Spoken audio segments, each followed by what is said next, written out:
रसूल करीम सल्लल्लाहु अलैहि वसल्लम गुजर रहे थे तो एक शख्स ने बकरी के पहलू पर पैर रखा हुआ था और वो छुरी तेज कर रहा था।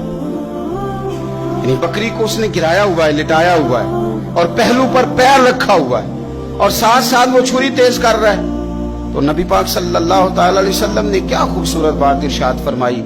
हुजूर अलैहिस्सलाम फरमाने लगे, तुम इसे दो मौतें देना चाहते हो, दोहरी तकलीफ में गोया तुम मुब्तला करना चाहते हो, इसके सामने ही तुम छुरियां तेज कर रहे।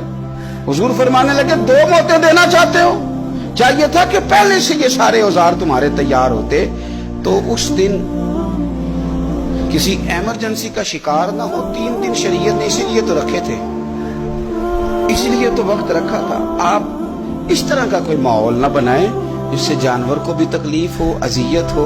मैंने कहा कि मेरे करीम फरमाते हैं, रब ने हर चीज पर एहसान करना फर्ज किया। अच्छे तरीके से ज़िबा करें, छुरी को तेज करें, जानवर को आराम पहुंचे।